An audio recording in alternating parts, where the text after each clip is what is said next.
All right, it's time to give a huge shout out to the sponsor of today's episode, happyhippo.com.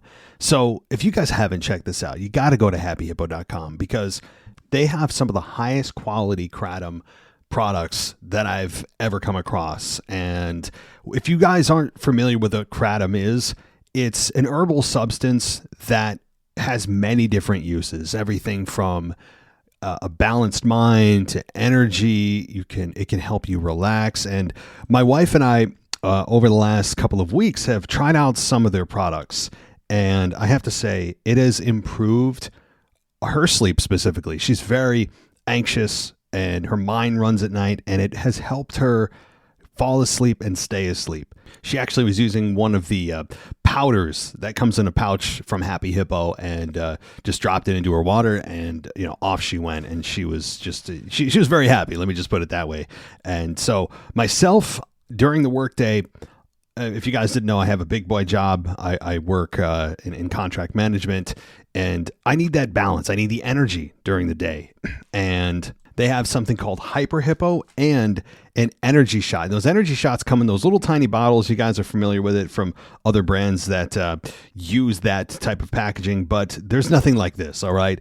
This energy shot, I take it, easy to take, and within minutes, I feel the effects. There's no massive crash after I take it either, which is a huge deal, right? How many energy drinks have you taken and coffee have you drank throughout the day that just leads to the massive crash? Well, this doesn't, and it's an all-natural herb. And I'm telling you right now, it will help you get through your day. It can help you relax, depending on the type of product you're looking for. Happy Hippo delivers. And guess what? Right now, if you have an order of 200 or more, you can get free next day FedEx shipping. And also, their stuff tastes great. So check out happyhippo.com. Support the WWE podcast and Happy Hippo. And do yourself a favor as well, guys. I'm telling you right now, if it can help my wife go to sleep, for somebody as anxious as she is and as somebody that needs as much energy as I do during the day to do this podcast and to do my job during the day. And right now, you can save 15% on your entire order by using promo code WWE15. That's right, WWE15 will get you 15% off of your entire order. And starting August 28th, they are having their largest sale of the year on their Hyper Hippo product, 40% off. So you'll definitely want to check them out then. But anytime you can use WWE15 as your promo code to get 15% off your entire order. Check out happyhippo.com, whether you're trying to relax or whether you need energy or balance during the day. Happyhippo.com. This is WWE superstar Drew McIntyre, and you're listening to the WWE Podcast. The champ is the one that everybody wants, me. Becky Lynch is going to WrestleMania. Claymore! Austin 316 says I just whipped your ass. This is my idol. You're going to acknowledge me. It's Monday night, guys. That means it's time for the current state of WWE with Anthony DeMarco every single Monday night. And you guys, as always, can catch Anthony on the After Dark show that drops every single Friday evening, Friday night, somewhere around that time. And it's a great listen. We've had a couple of episodes. I'd highly recommend that you go listen to it. Not for the family, but very much an entertaining show. And today we've got some entertaining topics, as you'd imagine. But how you doing, Anthony? I think we're going to get into a little bit of Cena, and then, of course, one of our favorite topics of Cody Rhodes and Roman Reigns. Favorite topics. You should go over to listen to After Dark on the Patreon SmackDown tier higher to really figure out how much I love talking about Cody Rhodes. What a hook. No, and uncensored. So that makes it even better, where there's no handcuffs, there's no muzzle. It's all just out there. So yeah, check it out, guys. But let's before we talk about that and dive deep into some of those arguments that Cody should be the one to face Roman and not The Rock, I do want to talk about John Cena, and WWE has now labeled him kind of out of nowhere. At one point he was one of the greatest of all time, and now it's actually part of his ring entrance. It's now we are told he is the greatest of all time, not that he's one of. So apparently WWE on their own decided to just anoint him as the greatest of all time, which is not their call, by the way. It's the fans' call. But nonetheless, what do you think about that? And we'll get into John Cena's path maybe forward in storyline, but just that particular part about him being called the greatest of all time by WWE. How do you feel about it? You know, it screams Vince McMahon, and I think they started calling him that when he returned in 2021, right? Mm-hmm. I think when he returned a feud with Roman that culminated at SummerSlam 2001, right when they came out of the pandemic era and the Thunderdome era. And, you know, I have a very weird, not even weird, I guess a unique stance when it comes to John Cena. Because I don't hate him as much as most people do in terms of when he was, you know, to coin what Shane McMahon said, the face that runs the place or the face that ran the place. I mean, he wasn't my favorite, but I didn't despise him maybe as much as you did or others did. I always really respected him. And maybe that kind of counteracted maybe me not being the biggest fan of his character.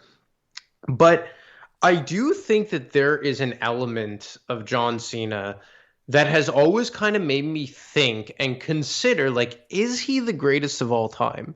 And usually I land on no. I usually come back to Stone Cold Steve Austin. But I do probably have John Cena on my Mount Rushmore. And I always am left thinking, like, is he? Like, could he be? And I think that's because, and we saw it in his promo on SmackDown to open the show, is that there are elements to John Cena that could have made him the greatest of all time. Like, had he shown up in 1997, like, let's say John Cena is 10 years older than he is, or 5 years even, and he showed up in 1997 in the Ruthless Aggression era, or hell, what if he had reached his main event level status in 2002, and he was a main eventer during the peak of the Ruthless Aggression era? Obviously, he got to that peak at the tail end of Ruthless Aggression in April of 2005 at WrestleMania 21, and he kind of took them out of it. But what if he was there right during the peak of it in 02, 03, 04? Could he have been the greatest of all time? And look, obviously, I always come back to no, but I do think that there are elements of him and characteristics of him. And you've mentioned it before that when he is serious John Cena, especially on the microphone, he really is a badass, and he is second to none. And even people who, you know, make fun of him for his in-ring ability or lack thereof, 5 moves of doom, like, we've seen John Cena go. Like, his trilogy of matches with AJ Styles in 16, 17, those were some of the best matches I've ever seen. I think the Royal Rumble 2017 match for the WWE Championship, the last time he won a world title, was probably one of the best matches I've seen between in-ring ability and just overall psychology of the match. So I do think that there is a part of John Cena that can leave one debating whether or not he is the greatest of all time. It is no matter what arguments that we present on either side of the aisle, it's going to be a subjective discussion, and there is no right or wrong answer. To me, it's just very jarring that the company is telling us who's the greatest of all time. Typically, it's a fan discussion. It's a fan debate. I don't recall anyone ever being introduced like that. It's typically, welcome, Hall of Famer, whoever, and that makes sense. They're a Hall of Famer. They're, by definition, one of the greatest of all time if you're in the Hall of Fame. But it also depends on how you define what great is. Like, if you define great as, who made you feel the most emotion, who you related to the most, well, that's going to vary from person to person. If you're going to define them as dollars and cents, that's more objective, but most people don't know those numbers and figures, and most people as fans don't care about how much money they technically brought into the company. But is it longevity? Well, longevity, I mean, Dolph Ziggler lasted 20 years. Are we going to say he's the greatest of all time? And like, it's probably, it's a combination of things. I would think most people would believe that's a combination of things. But do I think he's the greatest of all time? No, I don't. I think he is not the greatest of all time in my book. But I would agree that you could argue he's on the Mount Rushmore of of wrestling. And I have no problem with that because he had a massive impact at a time when the company was transitioning from TV 14 to TV PG. He is the face of the PG era. I didn't like his babyface character, not to the extent of Cody Rhodes, and we'll get there. I think Cody Rhodes is even, it's like the worst of John Cena on steroids, no pun intended. And again, we'll talk about that in a few minutes. But right now, I just don't think I would define John Cena to me as the single greatest of all time. You know, I always come back to Stone Cold. As you mentioned, to me, he is the greatest of all time in my mind, because you could argue, and a lot of wrestlers have been there longer than he has. They burned hot long, much after Austin left, before he was there. But no one burned hotter than Stone Cold to this day. No one burned hotter. And to me, that those years that he was active in wrestling from 97 to 2003 were magical years in which he single-handedly transformed the company. So I mean, that's me. That's how I feel about it. And so no, I would not define John Cena as the greatest of all time, but he is certainly one of. And you're right, to your point. When he's serious, he's great on the microphone. When he's trying to be funny, he's at his absolute worst. Like, he is completely bipolar in my mind of, okay, I can get behind this John Cena. He can destroy people on the microphone. He is one of the greatest, and maybe in my mind, the greatest of all time on the microphone in some respects. But when he gets all jokey, funny, half-heartedly, oh, we're here to entertain you, all this crap, like that stuff, when he's kind of breaking the fourth wall all the time and just trying to be, a jokester, it's the worst version of him in my mind. But let's say that John Cena had been brought along in early Ruthless Aggression or Attitude Era, based on how much you've given praise to the serious version of John Cena. Mm-hmm. Maybe the John Cena that faced HBK at WrestleMania 23, or the John Cena who defeated JBL for the WWE Championship for the first time at WrestleMania 21, or the John Cena that faced off against AJ Styles in 2016, 2017. Do you think that had they booked him differently, because Vince McMahon has a lot to do with this, right? And the PG era and him appealing to a younger audience, which obviously they tried to spearhead in 2007, 2008 when they transitioned to PG, to the PG era away from TV 14. Do you think, based on what you've seen from John Cena, that he could have maybe been the greatest of all time had they kind of taken off the cuffs, for lack of better words? He would have fit in any era. I mean, he is that talented. I mean, again, as we mentioned, he came in when he did with the Ruthless Aggression era when it was in full force. But if he had came in just 4 years earlier, when things were red hot, the business was never hotter and hasn't been that hot since. If he had come in during that time, again, all things being equal, where he comes in as, say, the Doctor of Thugonomics, he's rapping, I still believe, even if they brought him in at that time, he would have initially gotten booed because he's the new guy. He's running down the baby faces. He's working with Austin. He's working with Rock. But the same thing would have happened, I think, that happened in 02, 03, where he became extremely entertaining. Even though he's running down your baby faces, he's so damn good at it that you start to appreciate it and you start to get behind him. So I think the same dynamic would have happened. I'm just not sure how the Attitude Era fans would have taken to it in terms of, okay, now he's our guy. Let's see what the non Doctor of Thugonomics version of John Cena looks like. This kind of soft babyface version, this kind of watered down version of the Doctor. I don't know if he would have come out of the Doctor actually as soon as he did, if he was in the Attitude Era, because that was an era where anything went. There was very few TV restrictions. You could really run down somebody in a very graphic way. So do I think he would have been considered the greatest of all time? In my mind, if he had been as successful during that time, I think, to me, maybe. But Austin and Rock, you can't. It's really hard to eclipse those guys. They had some intangibles to me that no matter what era you put John Cena in, he wouldn't have connected with me on that level. And that's just raw intensity and believability and just a connection you can't really manufacture. So to me, he would have, it would have helped the argument, but I still don't think in my mind it would have solidified it. To me, Austin is number one, and you know, that's it.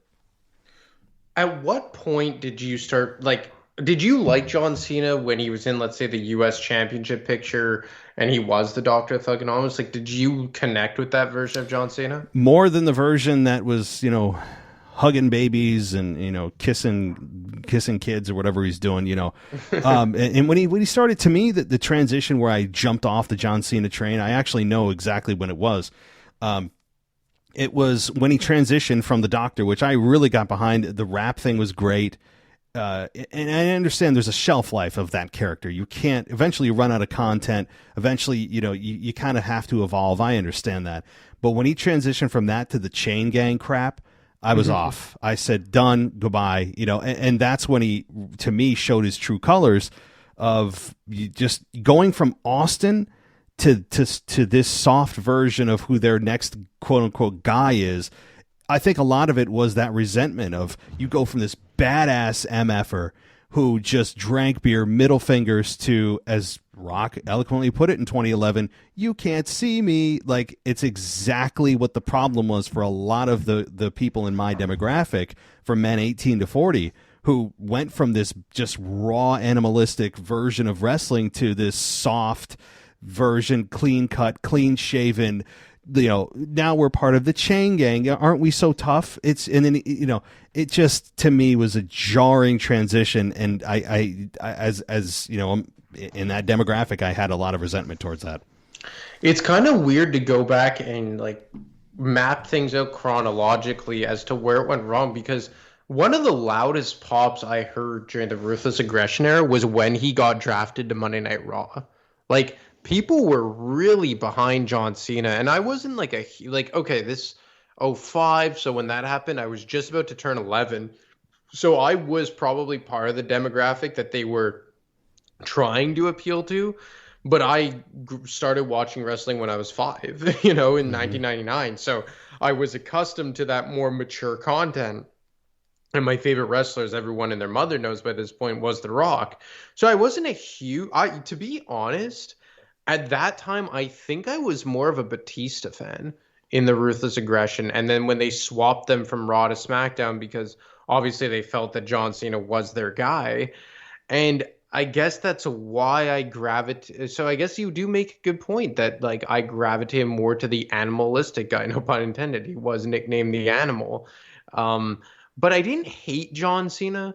I did kind of get a bit, like, I remember, like, John Cena was very jokey and stuff, and one thing that always used to annoy me about him is that, like, when he didn't have the title, he would just come out scowling, which, I mean, I guess makes sense. Like, why would you be happy if you just lost the championship? But, like, I remember, like, he was, the one thing about him when he came over to Monday Night Raw, which I guess before I go on to, like, his character dynamic, would you say that when he shifted from SmackDown to Raw in 05, the summer of 05, is when they really kind of went balls deep into or knee deep rather, into the chain gang?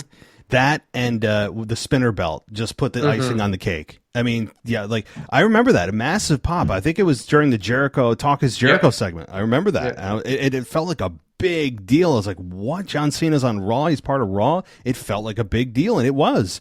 But that is a defining moment in my mind. I never, ever have gone to a live event with John Cena there and cheered John Cena. I don't actively hate him. I just don't like it. It's a lot of similarities here with Cody Rhodes, but there's a certain type of babyface character that when you have these characteristics, it annoys the hell out of me. Like, for example, if they transparently pander, if they try to be funny when they're not, or they're not self-aware enough to know that they're not funny, but they think they are because they're a big star and they can be funny. That bothers me. You know, like when they're too clean cut, just too soft. I don't know how to put it. He checked all those boxes for me, even though at the same time I could say he is one of the greatest of all time. He is excellent. He is A++ on the microphone when he wants to be. In the ring, he doesn't do high-flying moves, but I've never been a big proponent of that being a qualifier for a 5-star match. I actually don't mind his style in the ring. I think that his in-ring psychology makes up for any of the lack of quote unquote athleticism that most people feel that he should have in today's product. So I've never really been down on him as a whole. I understand the gravitational pull that he has and the demographic he targeted. I understand all of that from a business perspective, and just organically that demographic gravitated to him. Women and children did. And I remember Triple H, which was just classic in my mind. Back in, I think it was before the WrestleMania 22 match. It might have been. Yeah, exactly. When he came out there and started, talking about how he hopes that some of his fans aren't watching what he's going to do to John Cena at WrestleMania. And he said, well, you probably won't have to worry about it because it'll be past their bedtimes anyway. And it just, I remember I was like, thank you. Like, exactly. Like, that's the problem here. But again, he is still all of this John Cena sucks chance, all that, which has been going on for 15 years now. Through all of it, he is still considered one of the greatest of all time, and I can't take that away from him. He is, as much as I don't like the babyface jokey version of him, I give him all the credit in the world. He was the foundational piece of WWE for a long time. So, I'm thinking back to it, and I think the time that and by this point I was probably 13 years old. But like I said, I was never a huge John Cena fan. Like, I was very almost as like indifferent. Like, I liked him, didn't really go crazy for him. But that was kind of like the tail of the Ruthless Aggression era, right? Was that there was no like cornerstone babyface like Austin or Rock or Cena in the PG era, or let's say, I guess now you would kind of have Cody Rhodes, unfortunately. But like, there was no foundational babyface Rock. Like, you went from Brock Lesnar as the babyface in 03, then to Guerrero and Benoit, and then you had HBK in and out of the main event scene, and then you got Batista and John Cena. So like, you couldn't really have one true fan favorite all the time because it was just a rotating cast of characters on the babyface side in the main event. But aside from, talking about liking or being a fan of, when I earned respect for him, and I covered it a lot when I was doing rivalries and retro, was the match with HBK at WrestleMania 23. And I remember the build to that match felt so important. And I don't know, this has nothing to do with John Cena, but I will always remember that HBK came out to DX's theme song in the main event. I don't know why that stuck with me. And I know they did it for a reason, because it still feels significant to this day, because it felt like a different version of Shawn Michaels. Like, it felt like he was more of like that edgy, hedging on a heel Shawn Michaels in his match against John Cena at WrestleMania 23. And the fact that to watch it back and he came out to D-Generation X's song, I think tells that story so well. But he came out in his own gear. So it was weird. Like, you got like all these different versions of Shawn Michaels to make the very best version of Shawn Michaels. And they were World Tag Team Champions at the time. And I remember the promo package to that was amazing. Like, it's just under the Rock and Austin, My Way, and Crack Addict. People don't talk about Crack Addict enough. Not an actual crack addict, but the song Crack Addict by Limp Bizkit did their promo at WrestleMania 19. But HBK and John Cena's promo at WrestleMania 23 was just as good. And HBK, obviously second to none in terms of in-ring capability. I just thought John Cena hung with him. And in that moment, to me, is where it cemented John Cena as a main eventer. Even if you didn't like him, I felt after his match with HBK at WrestleMania 23, you had to respect him. No doubt about it. I mean, John Cena, if you don't respect him at this point, whether you love his character or not, I mean, you don't understand wrestling. You're not a fan. I mean, you can't not appreciate all the contributions he's made, the ability of him to stay in the ring in arguably one of his biggest matches of his career, even bigger than 22, even bigger than the 21 win, even bigger than his U.S. title win against Big Show at 20. I would agree. And that match, I don't think is talked about enough for how good it is. Most underrated main event in Mania history, probably. It really is, and I don't know why. It's not like it's not like a Chris Benoit cover up where they're trying to pretend he doesn't exist. I mean, there's there are a lot. That match did so much for Cena, and really HBK at the time too. He was still a few years out from retirement, but still, it is not discussed enough. But in the effort of moving forward here, because I know we have another topic, let me just ask one thing about John Cena moving forward as we do look forward in his run here, his short run on SmackDown that is going to last another 4 or 5 weeks, and where you could see this going. Who do you think ultimately I know he has a tag team match coming up at Fastlane, and it's supposed to be AJ against the Bloodline, which is Solo and Jimmy. And there's rumors, if you heard the show last night, that since they took out AJ Styles, that Randy Orton, who's been working out at the Performance Center, could be actually taking the place of AJ and facing or teaming with John Cena to take on the Bloodline. But let me just get your thoughts on kind of like moving forward with John Cena, where you think they're going with it ultimately. It's a good question, right? Because he committed to 7 SmackDowns, and we're 4 SmackDowns in? We're more than halfway there. And I imagine he's going to show up at Crown Jewel unless Saudi Arabia isn't good for his brand. So, I mean, I guess I can't take that one to the bank. But the thing is that if he's not going to commit beyond the 7 SmackDowns as previously mentioned, I guess that will pretty much be it, because after we have the tag team match at Fastlane, he'll have one more SmackDown left on his commitment. Yeah. Now, if he stays, and let's just say that he's more or less going to be around in some kind of capacity between now and WrestleMania, and assuming he stays on SmackDown, I imagine he will stick around in the Bloodline story, because obviously he has a very lengthy history with Roman Reigns. And it seems like maybe they're trying to give Solo Sikoa the rub, because let's be honest here, for as much steam and momentum as Solo Sikoa has made in the last 13 months since whenever he jumped onto the main roster following Clash of the Castle in 2022, has he had his own storyline and his own big feud? No. Since coming up to SmackDown? No, he hasn't. So, I mean, I would guess that that's where they're going. They've already planted seeds, if not more seeds. I mean, they've planted a bush at this point, but I mean, and it's growing. But I mean, I do think that would probably be the best course of action, because LA Knight, I mean, that if they did do that, that would be more WrestleMania. Sheamus, been there, done that with Cena. Who else would you have on SmackDown? Bobby Lashley's involved with the LWO. Austin Theory, been there, done that. Grayson Waller, kind of been there, done that as well. If he's going to stick around on SmackDown, I think it would have to be Solo Sikoa, because he's not going to go after Roman again. No, the Roman deal is done. There's no need to put Roman versus Cena again. That's kind of... that ship has sailed. We've been there, and it was a fun ride, but that doesn't really make a whole lot of sense right now.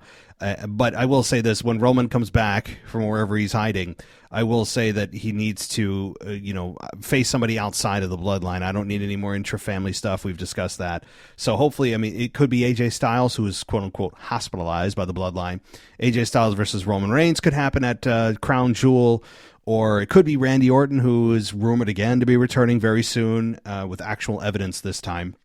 There was footage of him actually going to the Performance Center. It's not just rumor. So he's closing in on a return, you'd imagine.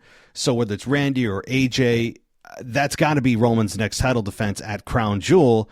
And then, obviously then we start to get into the thick of things of, okay, now we're past, we're looking at Survivor Series in the face. And then here comes WrestleMania season right around the corner. It's coming up quickly, and that kind of leads me into my next topic of, before we talk about specifically Cody, what the heck would you do with LA Knight? I have to ask, because it's a very strange conundrum of, if The Rock faces Roman at Mania, but yet LA Knight is on the rise and he wins the Rumble, which many people think he's going to.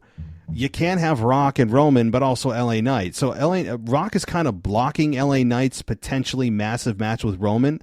And what would you do? Because it's a bit of a cluster right now in my mind with LA Knight heading into WrestleMania. Well, what would I do? I mean, the first question we would have to ask, assuming The Rock is on a collision course with Roman Reigns, would be, is the WWE Championship involved? I wouldn't have it there. I know you touched on it on the weekend review and the mailbag, I believe. I think you've mentioned it almost in every single show recently that the title shouldn't be involved with Rock and Roman, and I concur. But let's be real, the title will be involved. Like, I don't think Roman Reigns is losing it for another year. So I gave my fantasy booking last week on the show about LA Knight winning the championship from Roman Reigns, maybe around Royal Rumble, and The Rock helping LA Knight win it. I don't think they're going to do that, so I'm not even going to go down that path. So let's say on the SmackDown side, you have Rock, Roman, Undisputed Championship. Now, I do like your idea of them maybe predetermining that before the Royal Rumble. So LA Knight doesn't look like a fool that if he wins the Royal Rumble, he isn't challenging for Roman Reigns' not only his championship, but challenging to end his 3.5-year run at that point. So LA Knight wins the Rumble. I would probably have him go against, it sucks to say, but no, you know what? Not a triple threat. I wouldn't do a triple threat. I would have LA Knight probably go against a heel Drew McIntyre over on Monday Night Raw for the World Heavyweight Championship. In my mind, no matter what you do, Drew McIntyre needs to walk in to WrestleMania as the World Heavyweight Champion as a heel. I don't think you could string out Seth Rollins for that long. I do have a hunch, and I know people have alluded to it a bit, that maybe you're going to see Seth Rollins versus CM Punk. And if it's not, I think that if CM Punk comes back, I think it has to be against Seth Rollins. Maybe it's a CM Punk retirement match. I think that would make a lot of sense. CM Punk does have history with the Shield going back to 2013 before he walked out after Rumble 2014. And then I would probably have John Cena against Cody Rhodes, assuming they're not going to do John Cena versus Edge. That occupies Cody Rhodes. But I do think with LA Knight, assuming you have Rock Roman for the Undisputed Championship, have him challenge a heel Drew McIntyre for the World Heavyweight title. All right, it's time to give a huge shout out to the sponsor of today's episode, happyhippo.com. So if you guys haven't checked this out, you got to go to happyhippo.com because they have some of the highest quality kratom products that I've ever come across. And if you guys aren't familiar with what kratom is, it's an herbal substance that has many different uses, everything from a balanced mind to energy. It can help you relax. And my wife and I, over the last couple of weeks, have tried out some of their products. And I have to say, it has improved her sleep specifically. She's very anxious and her mind runs at night, and it has helped her fall asleep and stay asleep. She actually was using one of the powders that comes in a pouch from Happy Hippo and just dropped it into her water, and off she went, and she was just she was very happy. Let me just put it that way. And so myself, during the workday, if you guys didn't know, I have a big boy job. I work in contract management, and I need that balance. I need the energy during the day, and they have something called Hyper Hippo and an energy shot. Those energy shots come in those little tiny bottles. You guys are familiar with it from other brands that use that type of packaging, but there's nothing like this, all right? This energy shot, I take it, easy to take, and within minutes, I feel the effects. There's no massive crash after I take it either, which is a huge deal, right? How many energy drinks have you taken and coffee have you drank throughout the day that just leads to the massive crash? Well, this doesn't, and it's an all-natural herb. And I'm telling you right now, it will help you get through your day. It can help you relax, depending on the type of product you're looking for. Happy Hippo delivers. And guess what? Right now, if you have an order of 200 or more, you can get free next day FedEx shipping. And also, their stuff tastes great. So check out happyhippo.com. Support the WWE podcast and Happy Hippo. And do yourself a favor as well, guys. I'm telling you right now, if it can help my wife go to sleep, for somebody as anxious as she is and as somebody that needs as much energy as I do during the day to do this podcast and to do my job during the day. And right now, you can save 15% on your entire order by using promo code WWE15. That's right, WWE15 will get you 15% off of your entire order. And starting August 28th, they are having their largest sale of the year on their Hyper Hippo product, 40% off. So you'll definitely want to check them out then. But anytime. You can use WWE 15 as your promo code to get 15% off your entire order. Check out happyhippo.com whether you're trying to relax or whether you need energy or balance during the day. Happyhippo.com. Can't argue. I think it's a good way to elevate LA Knight into a championship match. It takes the responsibility of choice away from the Rumble winner, which would be Knight, and it also gives John Cena someone to work with in Cody Rhodes, which that's our next topic here, guys. This is the final one we're going to end with here, and there's been a lot of backlash, I got to say, from people who don't feel that Cody Rhodes should be bumped from this potential Roman Reigns Cody Part 2. We got to have Cody, finish his bedtime story and win the title from Roman, and that The Rock is, in a place that he shouldn't be in, and the fact that some people believe that The Rock wouldn't draw more money. And let me read some of these quotes here, okay, guys? This is just, I'm not going to give names here, but this is from somebody on social media that said, "Gotta love the dimwits out there who don't appreciate a guy building himself up on his own." They talk about Cody Rhodes. "Risking it all in indies to finally make it back to having to prove himself and earning it, and then finishing that story. Just bonkers that all these, quote, fans who only like the shiny S." So, I mean, I don't even know how to respond to some of these things that people send. Like, you're just wrong. The money will be drawn from both, saying both matches will draw money equally. And the crowd demo is made up of more than half people that pay for either. So happily, your point is moot. The fact that which is more appealing in Cody finishing his story, but made more sense before ruined WrestleMania. So first of all, this he can't even form coherent sentences. But the point is that some of these people believe, hey, Rock and Roman would draw just the same amount of money that Cody and Roman would, and that Cody is more deserving. He's come up through the ranks and all. I mean, I'll just let you respond to some of this. So we don't have respect for Cody Rhodes, who's building himself, right? Yeah. You know what? Cody Rhodes sucks. I'm sorry, but in the context of main eventers and WrestleMania main eventers, he absolutely sucks. And I don't care if I hurt your feelings.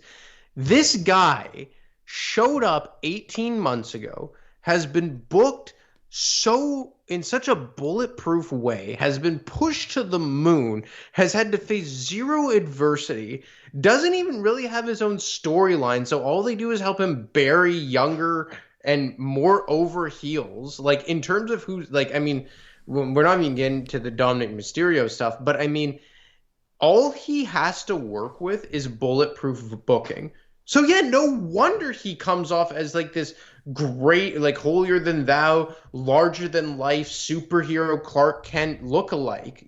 Like that's what it feels like. I'm waiting for him to rip his suit open and have the Superman S under his shirt. Like, it is such bulletproof booking that this guy has had. You have not even given us a chance to want him to succeed, because that's all he does. All he does is succeed and conquer evil and make the crowd happy and cash in political chips and stick his stupid blonde hair in my damn face. And I'm trying so hard not to swear right now because I'm used to After Dark. But the fact that people can actually write asinine comments like that, I'm not appreciative of Cody Rhodes. Really, give me a damn break. I'm going to go and puke in my cat's litter box right now that's 15 feet away from me in the other room. Like, it is so hilarious that people appeal to baby-proofed booking and characters. That's what it is. He lives in he presents a fantasy land where you have no adversity. Like, oh, what's the adversity that we've seen Cody Rhodes? That he passed out to a Kimura lock? That's the biggest adversity. And look, relatively speaking, right? If I passed out to a Kimura lock, it'd be the biggest adversity of my life at the hands of Brock Lesnar. I'm talking relatively speaking here. But in the context of a main eventer in the largest wrestling promotion ever in the history of the planet, His biggest adversity has been passing out to a Kimura lock. He can't even take a pin clean. He can't even tap out. Like, what's the harm with him tapping out to Brock Lesnar? Who cares? Or have Brock break his arm and then they end the match. No, he had to fall asleep and like lose the match unknowingly. Like, it's just such garbage. And you know what? If you like this, more power to you. Go live in a fantasy land where you're never going to face adversity in your damn life and everything's going to be sunshines and rainbows and no one's ever going to step on you and you're never going to have to wipe the dirt off your chest and get back up and put your working boots on. No. We always have to just live in a fantasy world like Cody Rhodes where he does wherever he wants. Everyone loves him. He kisses babies. He waves to the crowd. He has all these... Anyway, no, you're wrong. I don't appreciate him, and I don't feel bad for it. So that's a stupid comment. I mean, it gets worse. They're saying they're calling me a spot fan, a trendy person apparently who I just refuse to admit the money will be there either way because the crowd is 2/3 sold no matter what they put out there. Unfortunately, I don't think that this individual realizes that the money is coming in not just from gate sales, which would sell out anyway, most likely, but also network subscriptions, sponsors who will be paying for how much or how many people watch the show. I mean, there's other revenue streams, social media. And the fact that Rock got 153 million views off of his social media return versus Cody Rhodes is how many, maybe a few 100,000 on his weekly total of social media, I guess, total views. There's a big difference there. And the fact that some people can't understand that there are going to be more eyeballs, which means, more effing money for WWE coming in if The Rock was able to face Roman Reigns. Regardless of the fact that Cody Rhodes, and you think he should finish his story, at the sacrifice of bringing in a boatload more money with The Rock coming in, by the way, with a match that not just for the money, but also I would put a lot on the line. I mean, I may put my house on the line. If I was to take a poll of every WWE fan, which match would you rather see at WrestleMania 40, Cody Rhodes versus Roman or The Rock versus Roman Reigns, that it would be a landslide victory for The Rock versus Roman Reigns. You even heard the fans on SmackDown chanting Rocky during the Bloodline segment. I mean, the pop he got last week in Denver was deafening. The social media, people have been waiting for this match. So suddenly I'm trendy. I'm a spot fan, saying that The Rock is old. He's on the roster. There's zero chance it's anything more than a loss, and further pushing Roman, which is tired and not unnecessary anymore. No, I mean, like this person has no concept of how wrestling works and feels that, well, the Rock's old. He's not really back. I would say, well, wait a minute. If your parameters are that person has to be quote unquote back full time, then I guess we're going to erase Stone Cold's match at WrestleMania 38 because he wasn't really back. I guess we're going to erase The Undertaker of the last 10 years of his career only coming back for one match a year. I guess we're going to eliminate every Triple H match for the last 5 years of his career. John Cena's matches for the last few years of his career because they're not back full time. I mean, some people are just straight up clowns.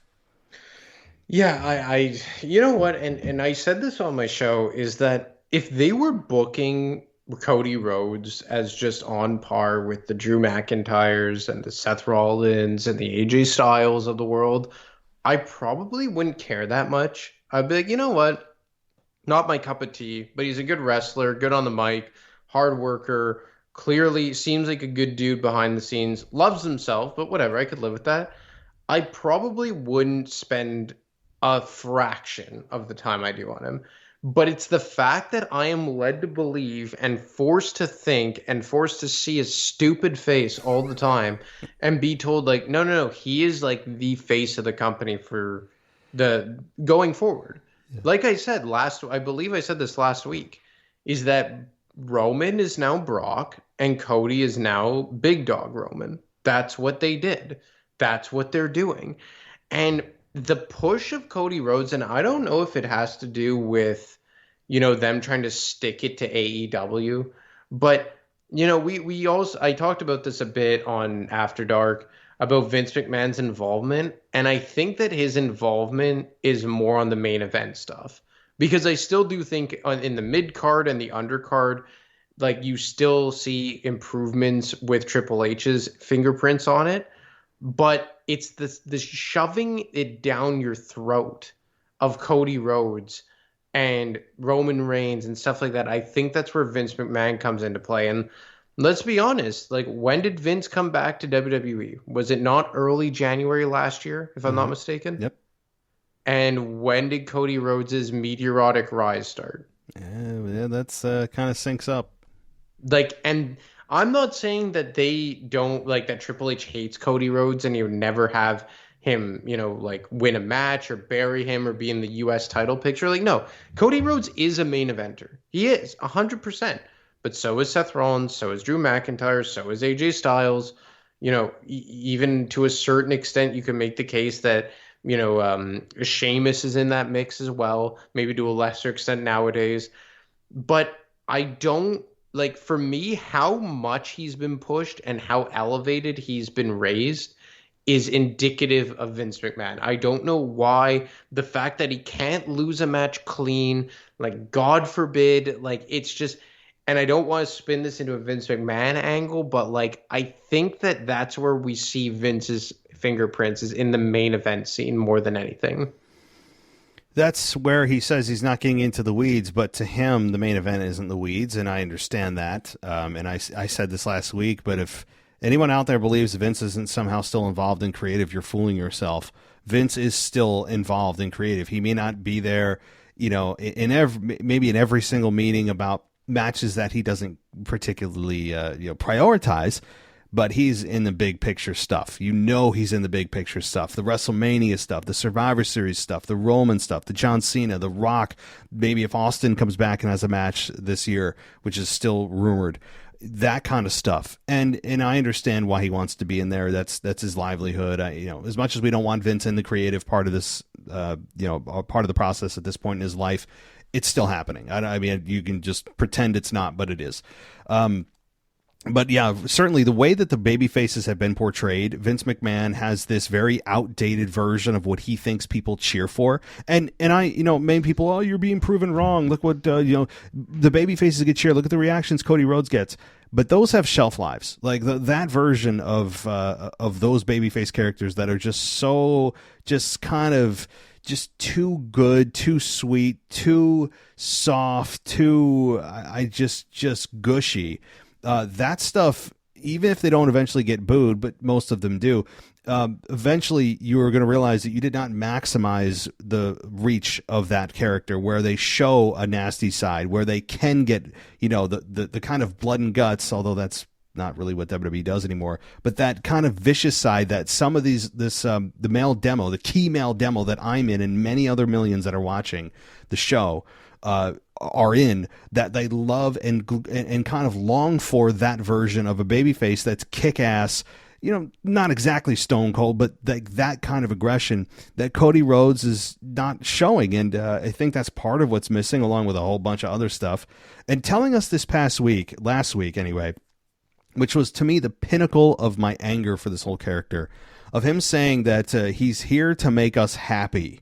I mean, like, does it get any more nauseating than that? I can't believe he even said that out loud. To me, that's worse than Suffer and Succotash. It's worse than really almost anything Roman Reigns said as the big dog. I don't know if you caught that. I did, but in the interest of time, could I switch gears a bit? Yeah, go ahead. Because I just saw this report. Did you see that apparently Stephanie and Triple H are getting separated? No. Is that breaking news? It was reported, I believe, a few hours ago by Slice Wrestling. I hope I'm citing it properly, but yeah, it says that they have been separated and are considering divorce. Whoa. So, I mean, on the topic of Vince McMahon, not to, take a sharp left turn away from Cody Rhodes, but first of all, I mean, not that we know them personally, like, how significant do you think this is? And do you think this could have a direct impact on Triple H's current role as chief content officer? Well, let's pretend that we'll take it at face value. I see the same article you're seeing. I pulled it up. But I don't see it being reported on any others. Now, that's not to discredit Slice Wrestling. They're a credible source for the most part. I've seen them before, but let's take it at face value. What kind of impact could this have? I mean, Stephanie's not in the company right now. She left the company when Vince McMahon became the part of the board of the directors again. She left. And Triple H's still there, and we're being told, at least on the surface, he's head of creative. And if that's the case, then I don't know how much of an impact it would have. I would imagine he just is going to continue to do what he's doing. I don't see Stephanie coming back to the company, especially if they're like, hey, let's get a divorce, but come on back. I don't think that dynamic will work very well. And perhaps that's also part of the reason that Stephanie left the company, that the marriage was being strained. Maybe business bled into their personal lives. I mean, we don't know. But I think right now it's difficult to tell the impact it's going to have on WWE other than just it's business as usual. And they'll probably try their best to keep that kind of impact from a personal perspective out of the business. We always hear about Vince McMahon bought WWF from his dad in 1981 or whatever. Mm-hmm. In an alternate universe where Shane had taken over or Stephanie had taken over, let's say when Vince he's 78 now. So let's say when he was 70. So 8 years ago or whatever it was. How much do you think the future of the company or the past of the company would have changed if a Stephanie or Shane or both had taken over from Vince, let's just make an even number, a decade ago? Had it just gone and passed down onto the next McMahon generation? Ooh, good question. Yeah, I think creative would have been a little bit different. The on-air product from a production standpoint, storylines. I mean, maybe they would have gone back to TV 14 where Vince was very averse to it. And for a lot of good reasons, especially monetarily, you're going to kind of cut your hand off a little bit for, and cutting the number of sponsorships because you're now limiting your audience to a specific demo. So I understand all that.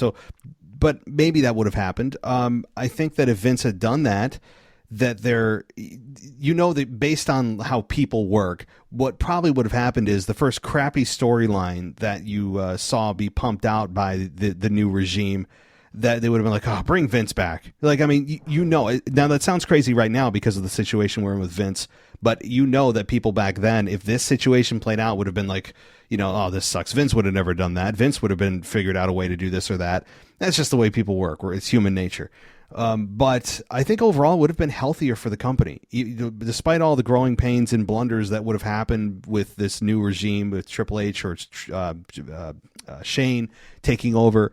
It would have had its growing pains, but ultimately would have been better for the company because you have a new, fresh set of eyes running the place. You have, the family's still involved, but it's just a different way to run it other than just the typical old Vince McMahon way that it's always been done.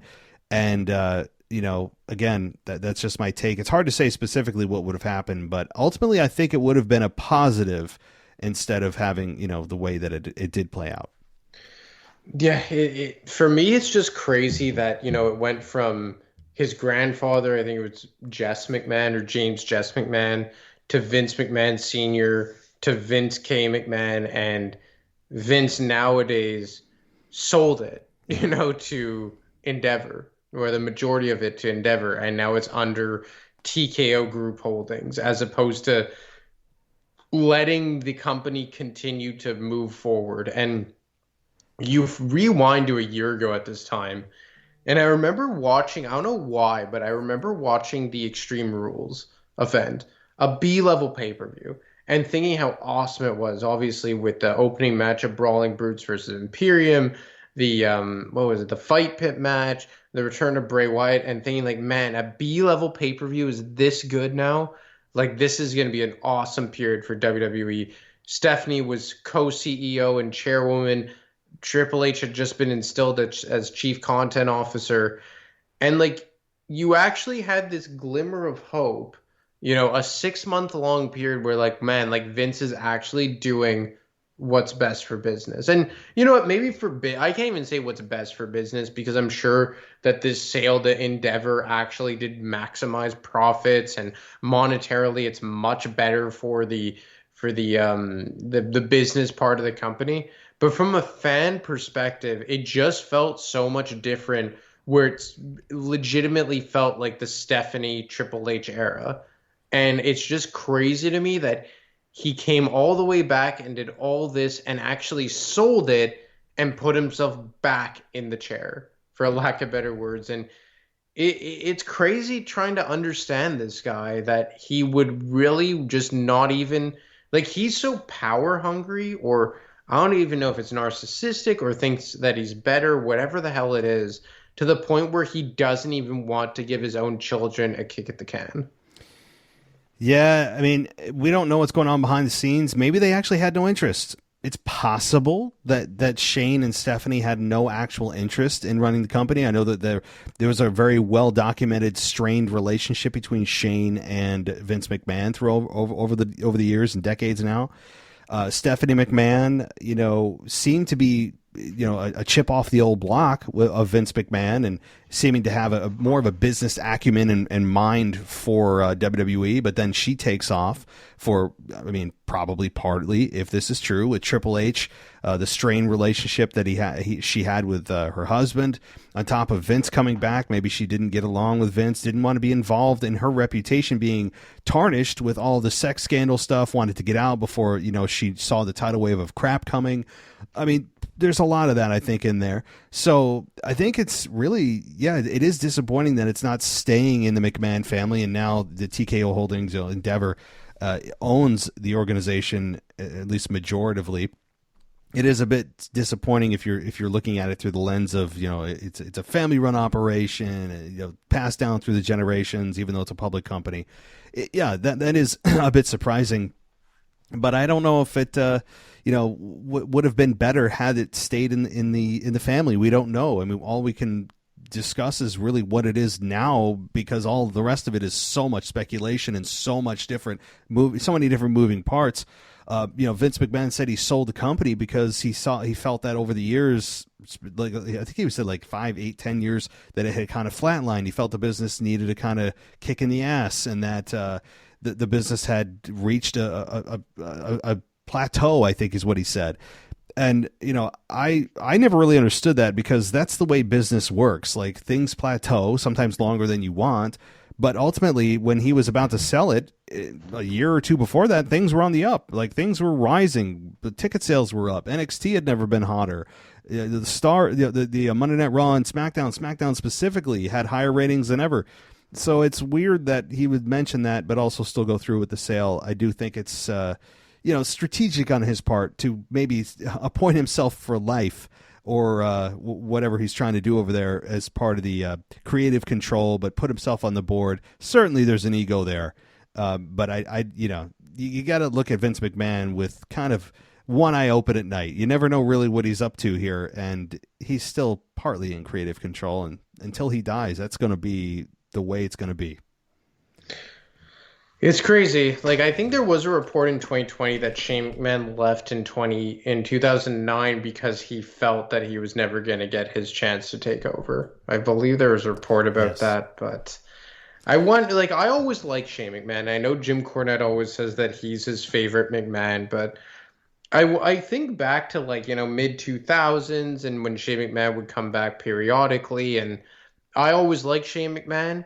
And it's kind of crazy to think that even when he did come back from, how long was he back? Let's say 4 years from 2016 to 2020. Mm-hmm. It's crazy to think about the fact that he was just a talent. Like, he didn't really have any backstage pull. Well, other than the Rumble he put together. Yeah, the Rumble. the infamous Rumble that, and then, of course, tore his, ACL, MCL, or whatever it was, hamstring, when he did a leapfrog. Oh my God, that was so unfortunate. The thing is, Shane McMahon has tossed himself off of 80-foot drops and been fine, and then he does a leapfrog and tears his leg off. It's ridiculous. But I know we went on a little bit of a different path than we thought we would tonight, but I think it's been a productive conversation, and it's going to be fun to see moving forward. And I know Cody Rhodes started off Monday Night Raw, so we'll wait with bated breath of I know. Wait with bated breath of what did he say, and just hang on every word and get to see him smile 100 times and make sure he sees all the crowd and turns his back on the hard cam and all this nonsense. But yeah, so all right. Well, any final thoughts or comments before we close it? No. Cody Rhodes sucks. I'm kidding. No, it's fine. But no, it was a fun conversation tonight for sure. All right, man. Very good. I will talk to you in a week. Yeah, man. Looking forward to it. Take care. All right, it's time to give a huge shout out to the sponsor of today's episode, happyhippo.com. So if you guys haven't checked this out, you got to go to happyhippo.com because they have some of the highest quality kratom products that I've ever come across. And if you guys aren't familiar with what kratom is, it's an herbal substance that has many different uses, everything from a balanced mind to energy. It can help you relax. And my wife and I, over the last couple of weeks, have tried out some of their products. And I have to say, it has improved her sleep specifically. She's very anxious and her mind runs at night, and it has helped her fall asleep and stay asleep. She actually was using one of the powders that comes in a pouch from Happy Hippo and just dropped it into her water, and off she went, and she was just she was very happy. Let me just put it that way. And so myself, during the workday, if you guys didn't know, I have a big boy job. I work in contract management, and I need that balance. I need the energy during the day, and they have something called Hyper Hippo and an energy shot. Those energy shots come in those little tiny bottles. You guys are familiar with it from other brands that use that type of packaging, but there's nothing like this, all right? This energy shot, I take it, easy to take, and within minutes, I feel the effects. There's no massive crash after I take it either, which is a huge deal, right? How many energy drinks have you taken and coffee have you drank throughout the day that just leads to the massive crash? Well, this doesn't, and it's an all-natural herb.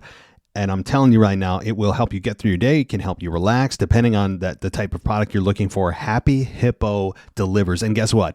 Right now, if you have an order of 200 or more, you can get free next day FedEx shipping. And also their stuff tastes great. So check out happyhippo.com. Support the WWE podcast and Happy Hippo. And do yourself a favor as well, guys. I'm telling you right now, if it can help my wife go to sleep, for somebody as anxious as she is and as somebody that needs as much energy as I do during the day to do this podcast and to do my job during the day. And right now, you can save 15% on your entire order by using promo code WWE15. That's right, WWE15 will get you 15% off of your entire order. And starting August 28th, they are having their largest sale of the year on their Hyper Hippo product, 40% off. So you'll definitely want to check them out then. But anytime you can use WWE15 as your promo code to get 15% off your entire order. Check out happyhippo.com, whether you're trying to relax or whether you need energy or balance during the day. happyhippo.com. Thanks for listening to the WWE podcast. Don't forget to subscribe on your favorite podcast app so you don't miss a show, or head to WWEpodcast.com. And for all of these shows ad-free, head over to patreon.com/WWE podcast. Until then, we'll see you next time.